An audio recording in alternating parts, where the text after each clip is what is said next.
sariwain, paglilikas niya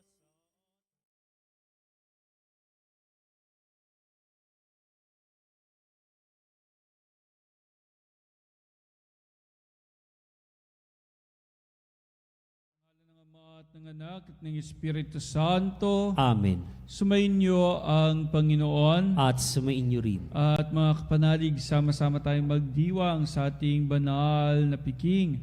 Alalahanin natin ang ating Panginoong Hesukristo ang nagkakaloob sa atin ng kagalingan ng katawan at ng kaluluwa. Kagalingan ng ating sakit at gayon din ang sakit na dulot ng ating mga kasalanan. Kaya't sa mga pagkakataon na tayo ay nagkasala, nagkulang sa pananalig, dumulog tayo ngayon sa Panginoon ng awa.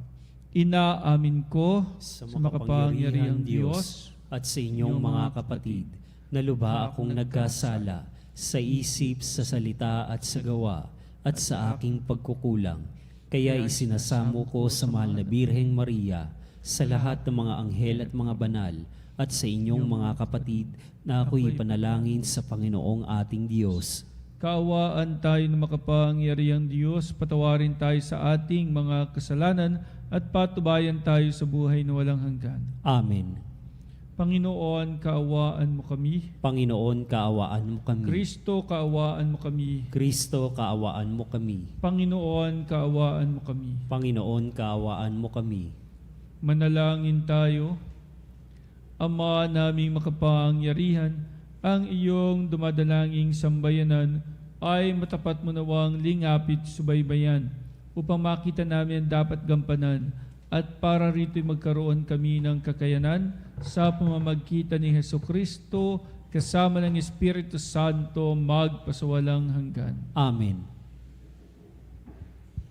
Ang salita ng Diyos mula sa unang aklat ni Samuel. Noong mga araw na iyon, ang matatanda ng Israel ay nagsadya kay Samuel sa Rama at kanilang sinabi, "Matanda na kayo, ang mga anak naman ninyo'y ayaw sumunod sa inyong mga bakas. Ang mabuti ipili ninyo kami ng isang haring mamamahala sa amin tulad sa ibang bansa." Nalungkot si Samuel dahil sa kahilingan ng mga tao, kaya't dumalangin siya sa Panginoon. Sinabi naman sa kanya ng Panginoon, "Sundin mo lahat ang sinasabi nila, sapagkat hindi ikaw, kundi ako ang inaayawan nilang mamahala sa kanila." Lahat ng sinabi ng Panginoon kay Samuel ay sinabi nito sa mga Israelita. Ito ang sabi niya, "Ganito ang gagawin sa inyo ng magiging hari ninyo. Kukunin niya mga anak ninyong lalaki upang gawing kawal. Ang iba'y sakay ng karwaheng pangdigma at iba'y mga ngabayo, at ang iba na may lakad ng mangunguna sa pagsalakay. Ang iba'y gagawin niyang pinuno para sa 1,000 at sa 50. Ang iba'y itatalaga niya sa kanyang bukirin at sa gawaan ng mga kagamitan at karwahing pangdigma. Ang inyong mga anak na babae naman ay gagawin niyang manggagawa ng pabango, tagapagluto at tagagawa ng tinapay. Kukunin din niya ang pinakamagaganda ninyong bukirin, ubasan, taniman ng olibo, at paalagaan sa kanyang mga tauhan. Kukunin din niya ang 10 bahagi ng inyong ani sa bukid at tubasan para ibigay sa kanyang mga pinuno at mga katulong sa palasyo.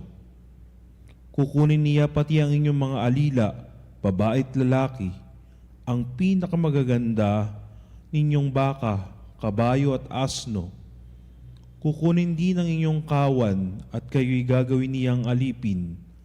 Pagdating ng araw na iyon, idadaing ninyo sa Panginoon ang inyong hari na kayo na rin ang pumili, ngunit hindi niya kayo pakikinggan. Hindi rin pinansin ng mga Israelita ang sinabi ni Samuel, Sa halip, sinabi nila, kahit ano ang gawin sa amin ay ibig pa rin naming hari ang mamahala sa amin. Sa gayon, matutulad kami sa ibang bansa. Pamamahalaan kami ng isang haring magtatanggol sa amin laban sa mga kaaway. Ang lahat ng ito'y sinabi ni Samuel sa Panginoon. Sinabi naman sa kanya ng Panginoon, sundin mo ang gusto nila, bigyan mo sila ng hari. Ang salita ng Diyos. Salamat sa Diyos. Salmong tugunan, tugon.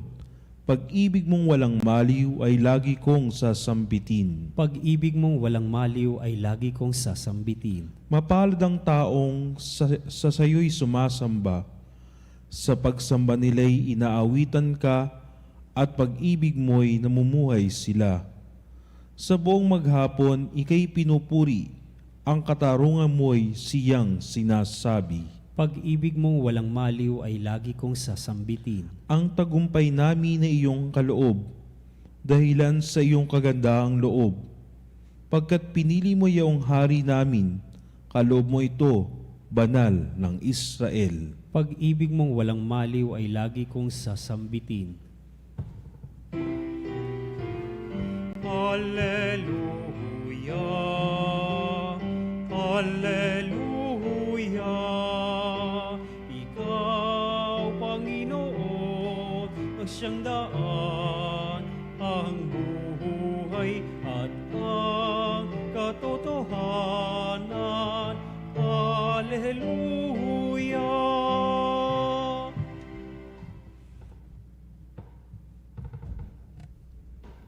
Sumainyo ang Panginoon. At sumainyo rin. Ang mabuting balita ng Panginoon ayon kay San Marcos. Papuri sa iyo, Panginoon. Noong panahong iyon, bumalik si Jesus sa Capernaum at kumalat ang balitang siya'y nasa kanyang tahanan. Kaya't nagkatipon ang napakaraming tao, ano pat wala nang matayuan kahit sa labas ng pintuan. Samantalang nangangaral si Jesus, may idinating na isang paralitikong dala ng 4 katao. Hindi nila ito mailapit kay Jesus dahil sa dami ng tao. Kaya't binakbak nila ang bubong sa tapat niya at inihugos ang paralitikong nakaratay sa kanyang higaan. Nang makita ni Jesus kung gaano kalaki ang kanilang pananalig, sinabi niya sa paralitiko, "Anak, ipinatatawad na ang mga kasalanan mo." May nakaupo roong ilang eskriba na nagsaloob ng ganito, "Bakit nagsasalita ng ganito ang taong ito? Kalapastanganan sa Diyos iyan. Hindi ba't Diyos lamang ang makapagpapatawad ng mga kasalanan?" Talos ni Jesus ang kanilang iniisip kaya't sinabi niya, "Bakit kayo nagsasaloob ng ganyan? Alin ba ang lalong madali? Ang sabihin sa paralitiko, pitatawad na ang mga kasalanan mo, o ang sabihin tumindig ka, dalhin mo ang iyong higaan at lumakad ka? Patutunayan ko sa inyo na dito sa lupa, ang anak ng tao ay may kapangyarihang magpatawad ng mga kasalanan." Sinabi niya sa paralitiko, "Tumindig ka, dalhin mo ang iyong higaan at umuwi ka." Tumindig naman ang paralitiko, binuhat ang kanyang higaan at umalis na nakikita ng lahat. Sila'y pawang ng gilalas at nagpuri sa Diyos. "Hindi pa kami nakakikita ng ganito," sabi nila. Ang mabuting balita ng Panginoon. Pinupuri ka namin, Panginoong Hesukristo.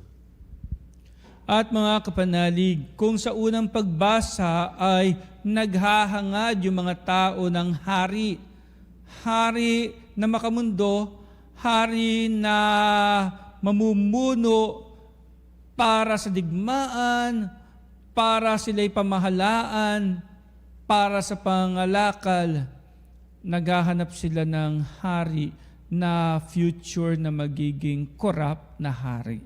Makasariling hari, makamundong hari.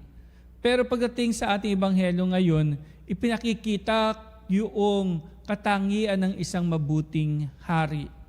Haring number 1, nagpapatawad ng kasalanan. At number 2, nagpapagaling ng karamdaman. Tumutulong, in other words, sa nangangailangan. At ito ang tunay na hari na dapat na nating asamin sa ating buhay. Haring nagmamahal, haring mahabagin, haring nagpapatawad, haring nagpapagaling ng karamdaman at alam kung ano ang ating kailangang paghilom. Alam niyo mga kapanalig, dito sa ating ebanghelyo din ngayon, makikita natin yung halaga na ang may sakit at paralitiko, ang kanyang needs ay naibigay ng Panginoon. Kagalingan ng kaluluwa, kagalingan ng katawan. Pero ang pinansin ko dito, napansinin din naman natin ngayon, bigyan naman natin ng focus. Ilagay natin yung spotlight doon sa 4 na katao na nagbuhat doon sa higaan ng paralitiko. Siguro yun ang tignan natin na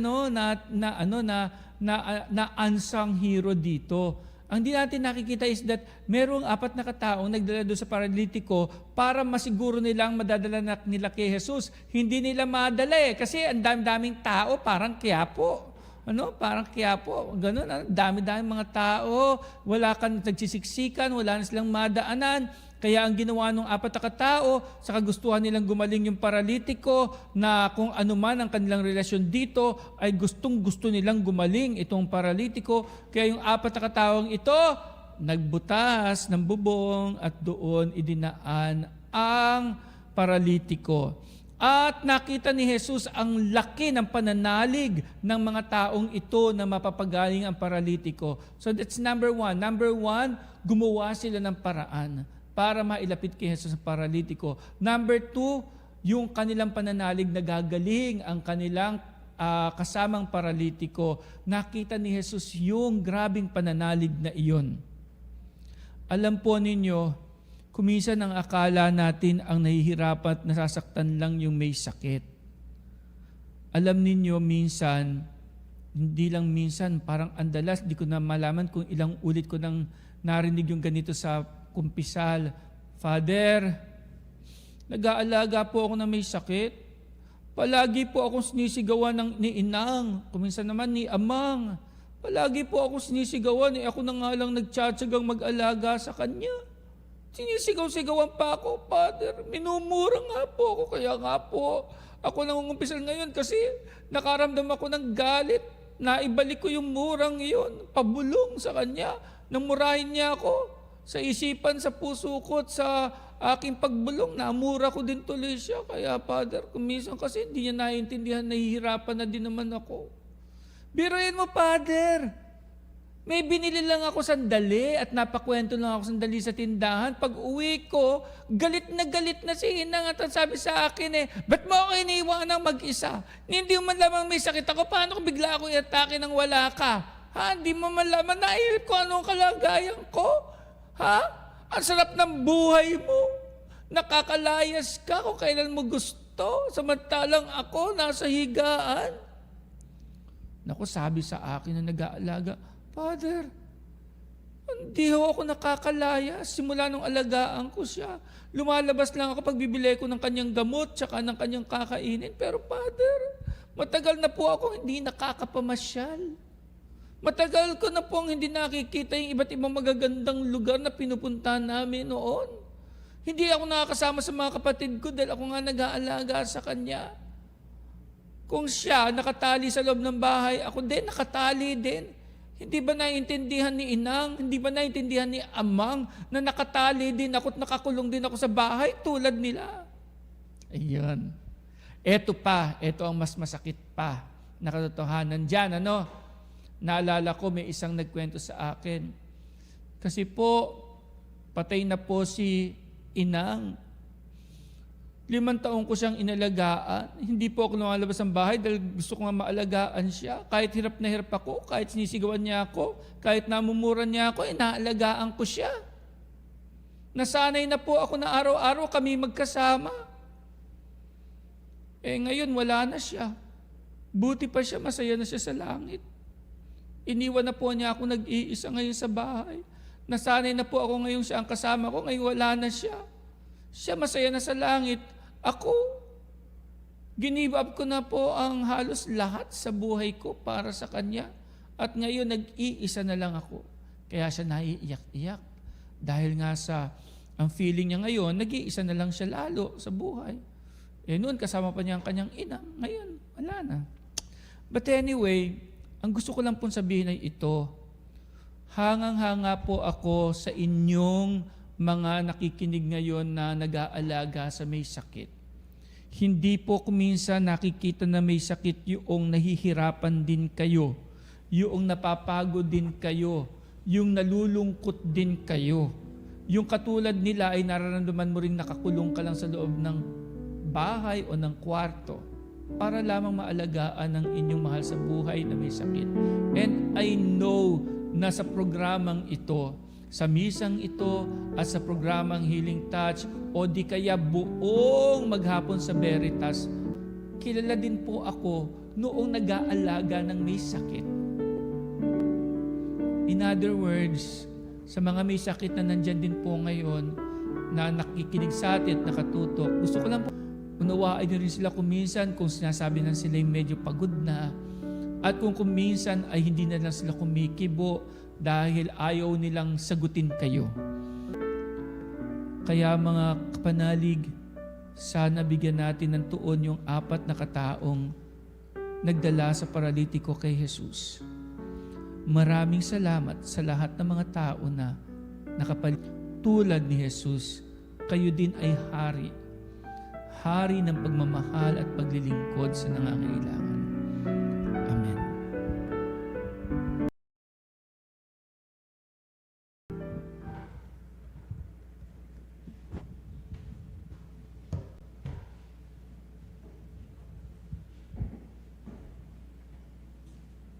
Mga kapanalig, sama-sama tayong dumulog sa Panginoon ng awa, puno ng tiwala tulad ng mga kaibigan ng paralitiko. Ilapit natin sa Panginoon ang mga pangangailangan at mga hinaing ng simbahan at ng buong mundo.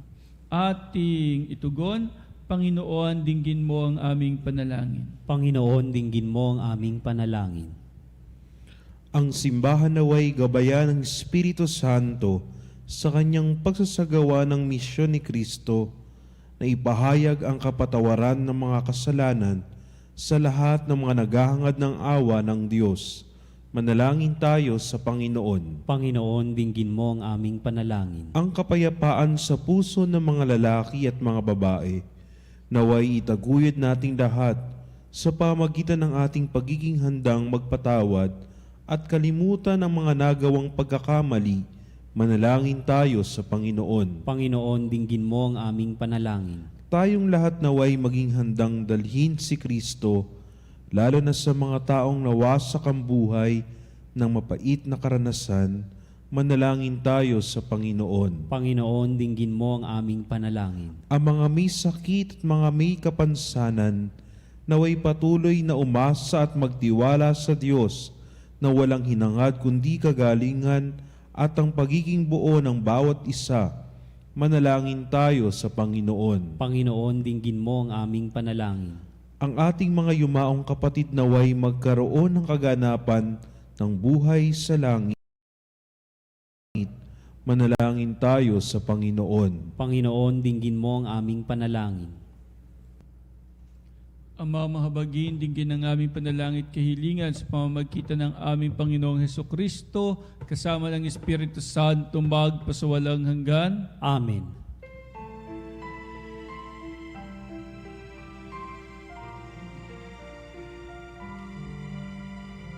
Kunin at tanggapin ang alay na ito, mga biyayang nagmula sa pagpapala mo. Tanda ng bawat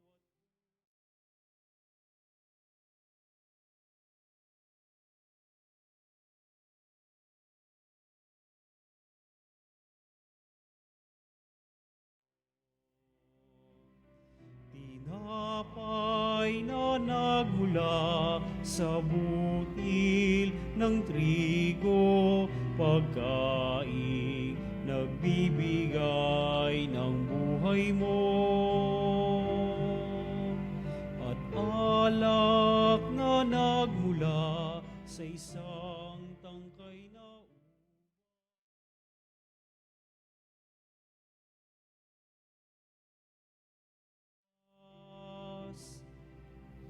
Manalangin kay mga kapatid upang ating paghahain ay kalugdan Diyos sa mga makapangyarihan. Tanggapin nawa ng Panginoon itong paghain sa iyong mga kamay sa kapurihan niya at karangalan sa ating kapakinabangan at sa buong sambayanan niyang banal.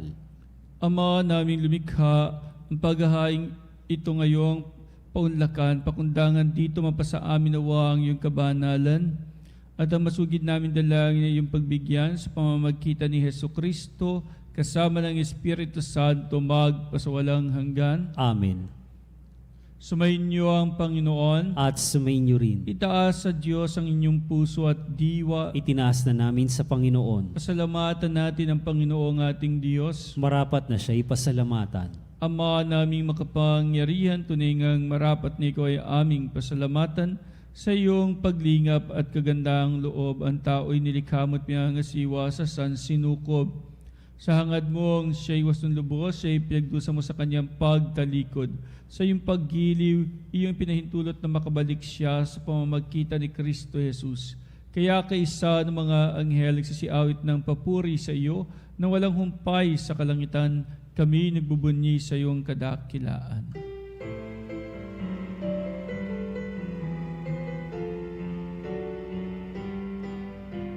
Santo, Santo, Santo, Diyos makapangyarihan, puspos na luwalhati ang langit at lupa. Hosanna.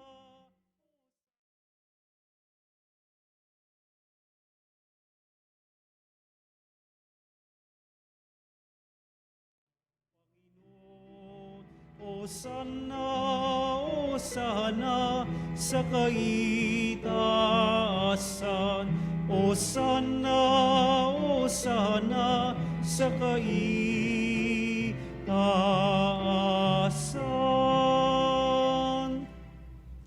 Ama naming banal, ikaw ang bukal ng tanang kabanalan, kaya't sa pamamagitan ng iyong Espiritu, gawing banal ang mga kaloob na ito pang para sa amin ay maging katawan at dugo ng aming Panginoong Hesukristo.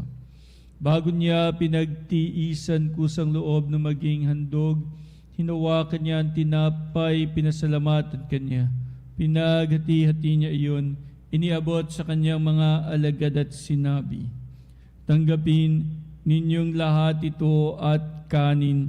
Ito ang aking katawan na ihahandog para sa inyo."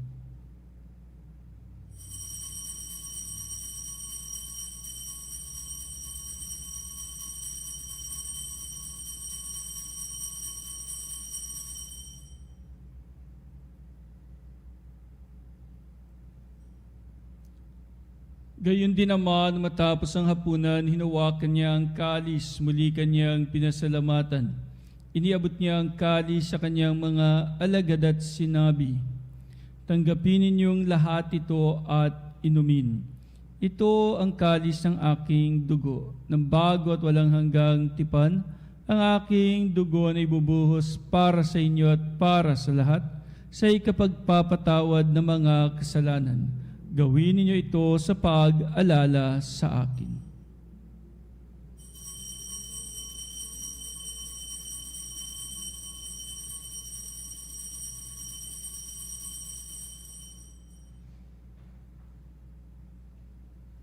Ang misteryo ng pananampalataya. Si Kristo ay gunitain, sarili ay inihay, bilang pagkain tinumit, pinagsasaluhan natin, hanggang sa siya'y dumating, hanggang sa siya'y dumating. ang mga ginagawa namin ngayon ng pag-alala sa pagkamatay at muling pagkabuhay ng iyong anak. Kaya tiniaalay namin sa iyo ang tinapay, nagbibigay buhay at kalis na kakaloob ng kaligtasan. Kami nagpapasalamat dahil kami iyong minarapat na tumayo sa harap mo para maglingkod sa iyo. Isinasamo namin kami magsasalo-salo sa katawan at dugo ni Kristo'y mabuklod sa pagkakaisa sa pamamagitan ng Espiritu Santo. Ama, lingapin mo ang iyong simbahang laganap sa buong daigdig, puspusin mo kami sa pag-ibig. Kaisa ni Francisco naming Papa, ni Honesto naming Obispo at ng Tanang Kaparian. Alalahanin mo rin ang mga kapatid naming nahimlay na may pag-asang sila'y muling mabubuhay. Gayun din ang lahat ng mga pumanaw. Kaawaan mo sila at patuloyin sa iyong kaliwanagan. Kaawaan mo at pagidapatin kaming lahat na makasalo sa iyong buhay na walang wakas. Kaisa ng mahal na Birheng Maria, Ina ng Diyos, ng kanyang kabiyak ng puso si San Jose.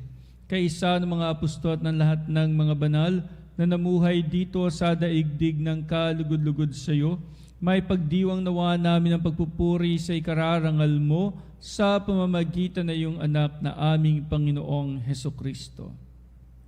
Sa pamamagitan ni Kristo, kasama niya at sa Kanya ang lahat ng parangal at papuri sa iyo, Diyos Ama makapangyarihan, kasama ng Espiritu Santo magpasawalang hanggan. Amen. Amen.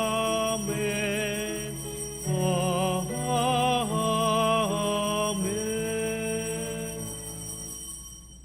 At bilang isang bayan ng Diyos, dumulog tayo ngayon sa Ama sa panalangin itinuro ng ating Panginoong Hesukristo.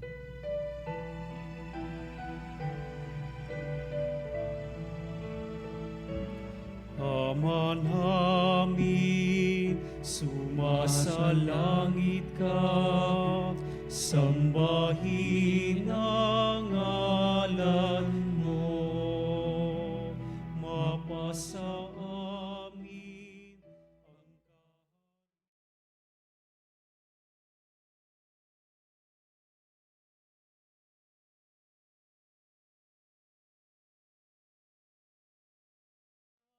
para ng sa langit. Bigyan mo po kami ngayon ng aming kakanin sa araw-araw at patawarin mo.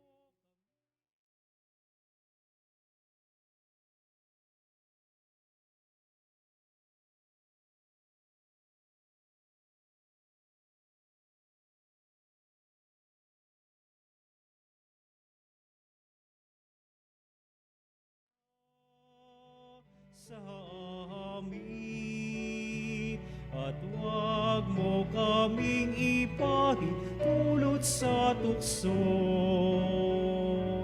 at yadya mo kami sa lahat ng masama. Hiling namin kami adiya sa lahat ng masama, pagkalooban ng kapayapaan araw-araw, iligtas sa kasalanan at ilayo sa lahat ng kapahamakan, samantalang aming pinanabikan dakilang araw ng pagkapahayag ng tagapagligtas naming si Hesukristo. Sapagkat sa iyong kaharian at ang kapangyarihan at ang kapurihan magpakailanman. Amen. Panginoong Hesukristo, sinabi mo sa iyong mga apostol, kapayapaan ang iniiwan ko sa inyo, ang aking kapayapaan na binibigay ko sa inyo. Tungayan mo ang aming pananampalataya at wag ang aming mga pagkakasala. Pagkalooban mo kami ng kapayapaan at pagkakaisa ayon sa iyong kalooban, kasama ng Espiritu Santo magpasawalang hanggan. Amen. Ang kapayapaan ng Panginoon ay laging sumainyong lahat. At sumainyo rin. Magbigayan po tayo ngayon ng kapayapaan sa isa't isa. Peace be with you po, kapayapaan po sa bawat isa, kapayapaan po sa inyong lahat.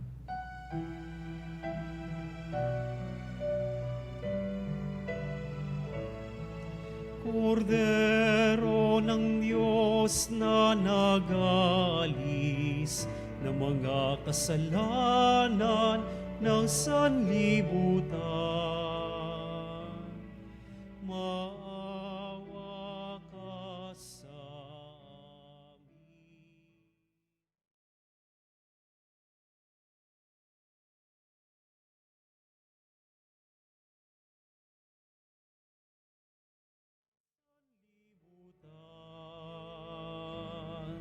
maawa ka sa amin. Agnus Dei qui tollis peccata mundi, dona nobis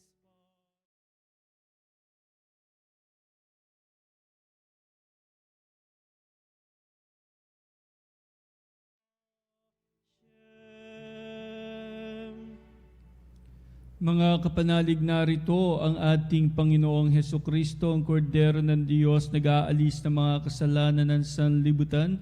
Mapapalad tayong inaanyayahan sa kanyang banal na piging. Panginoon, hindi ako karapat-dapat na magpatuloy sa iyo, ngunit sa isang salita mo lamang ay gagaling na ako.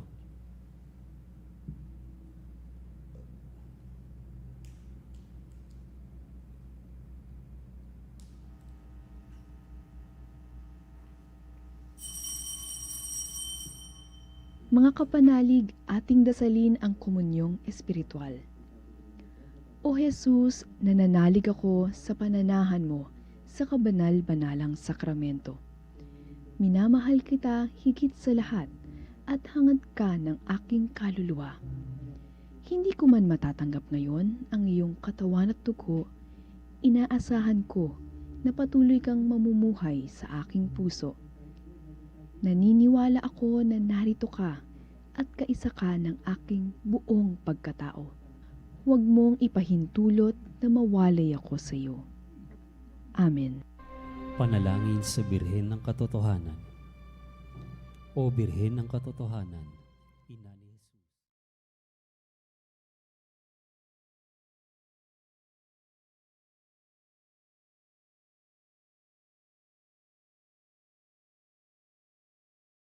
Tulungan mo akong maging malaya. Sa oras ng hirap at pagsubok, linawin mo sa akin na nasa krusan tagumpay. Sa aking paglalakbay, akayin mo ako sa buhay na paglilingkod at sa buhay na ganap at kasiyasiya.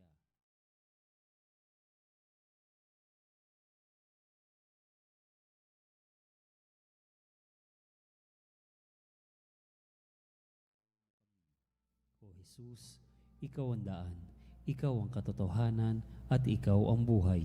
Iligtas mo kami. Amen. Langin tayo. Ama naming mapagmahal, hiniling namin kami pagbigyan, pakundangan sa iyong dulot na pakikinabang, ipagkaloob mo ikaw ay aming paglingkuran sa pamumuhay namin sa paraang iyong kinalulugdan. Sa pamamagitan ni Heso Kristo, kasama ng Espiritu Santo magpasawalang hanggan. Amen. Sumainyo ang Panginoon. At sumainyo rin. Pagpalain kayong lahat ng ating mapagmahal na Diyos, Ama at Anak at Espiritu Santo. Amen. Humayo kayong taglay ang pagmamahal at habag ng Panginoon. Salamat sa Diyos.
Salutaris hostia, quae celi pan dis hostia.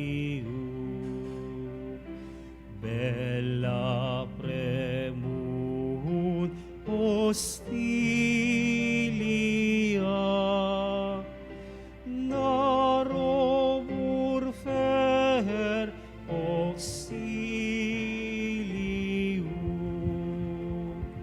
unitrino que Domino,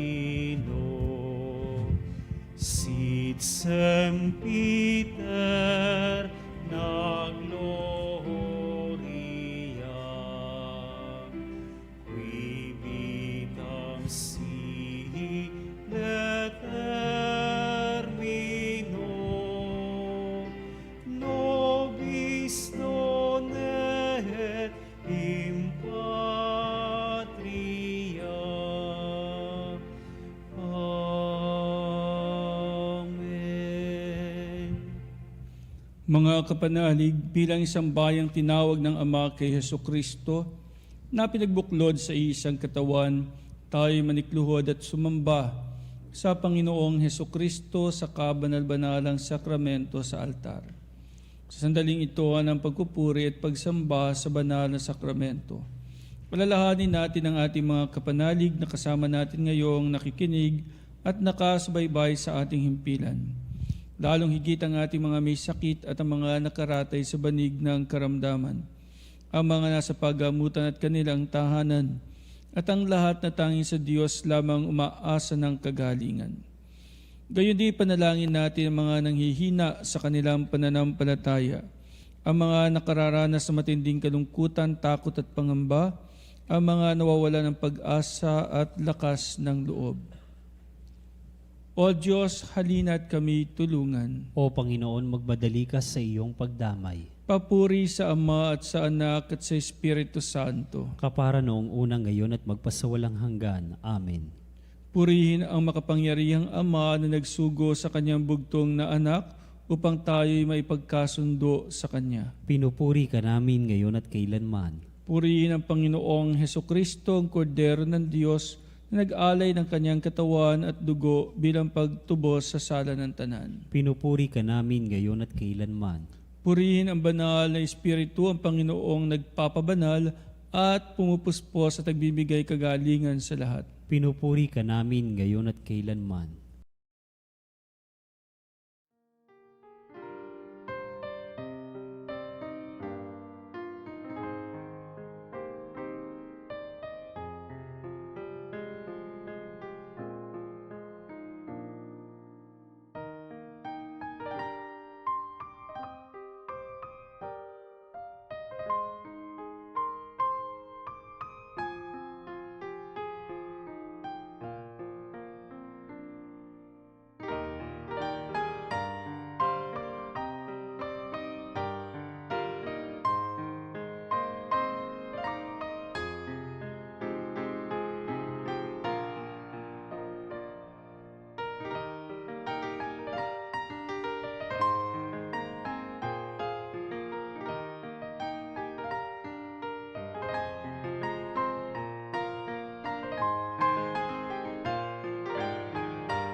Kapangyarihan Diyos na walang hanggan, Ikaw ang aming Panginoon at butihing Ama. Sa iyong pagpapalay, pinagkaloob mo ang lakas sa aming kahinaan. Tunghayan mo po ng may kagandahang loob ang iyong mga lingkod na may sakit at karamdaman, ang mga nababalisa at nawawala ng pag-asa, ang mga natatakot at nalulumbay, ang mga may mga matinding problema at pinagdaraan ng hirap sa buhay, ang mga sa bingit ng kamatayan. Pagalingin at aliwin mo po sila sa kanilang mga karamdaman at ibalik sa kalusugan at kapanatagan ng loob upang mabatid nila ang iyong kabutihan at sila'y magpasalamat sa iyong banal na pangalan. Hiniling namin ito sa pamamagitan ni Kristong aming Panginoon. Amen. Panginoon, nagsusumamo kaming dalawin ng tahanang ito at alisin mula rito ang lahat ng mapanirang kapangyarihan ng kaaway. Manahanawa rito ang iyong mga anghel na banal upang panatilihin kami sa kapayapaan at sumaaminawan lagi ang iyong pagpapala. Hiniling namin ito sa pamamagitan ni Kristong aming Panginoon. Amen. Gawaran nawa tayo ng makapangyarihang Diyos ng kapanatagan ng loob at mapayapang buhay. Amen. Tantum ergo sacramentum veneremur cernui et antiquum documentum dobocedat ritui restet fides supplementum sensum defectui genitori genitoque lauset jubilatio saluso nor virtus toque sitet benedictio procedenti cabur troque comparsi laudatio.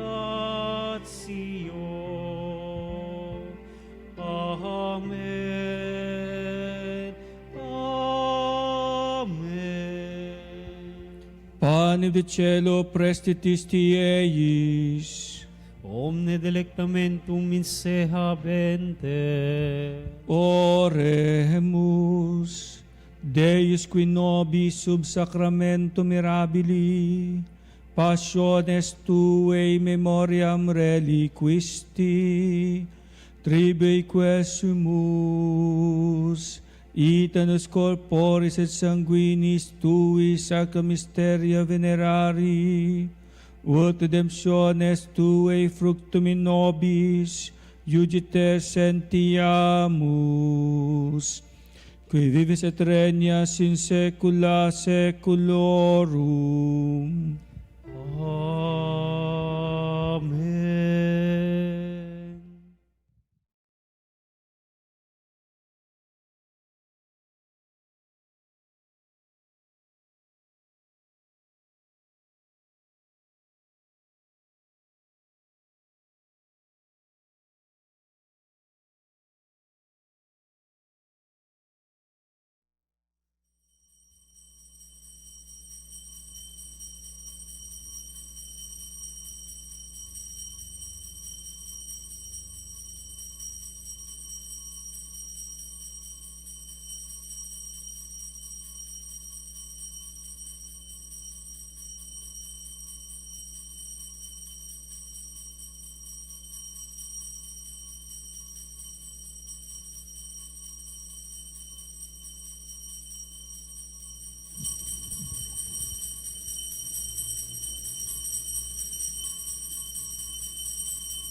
Purihin ang Diyos, Purihin ang Diyos. purihin ang kanyang banal na pangalan, Purihin ang kanyang banal na pangalan. purihin si Hesu Kristo, Diyos na totoo at tao namang totoo, Purihin si Jesucristo, Diyos na totoo at tao namang totoo. purihin ang ngalan ni Jesus, Purihin ang ngalan ni Jesus. purihin ang kanyang kabanal-banalang puso, Purihin ang kanyang kabanal-banalang puso. purihin ang kanyang kamahal-mahalang dugo, Purihin ang kanyang kamahal-mahalang dugo. Purihin si Hesu Kristo sa banal na sakramento sa altar. Purihin si Jesucristo sa banal na sakramento sa altar. Purihin ang Espiritu Santo ang mga aliw. Purihin ang Espiritu Santo ang mga aliw. Purihin ang dakilang ina ng Diyos si Maria Santissima. Purihin ang dakilang ina ng Diyos si Maria Santissima. Purihin ang kalinis-linisang paglilihi sa Kanya. Purihin ang kalinis-linisang paglilihi sa Kanya. Purihin ang Kanyang maluwalhating pag-aakyat sa langit. Purihin ang kanyang maluwalhating pag-aakyat sa langit. Purihin ang ngalan ni Maria, Birhen at Ina. Purihin ang ngalan ni Maria, Birhen at Ina. Purihin si San Jose ang kanyang kalinis-linisang esposo. Purihin si San Jose ang kanyang kalinis-linisang esposo. Purihin ang Diyos sa kanyang mga anghel at mga santo. Purihin ang Diyos sa kanyang mga anghel at mga santo.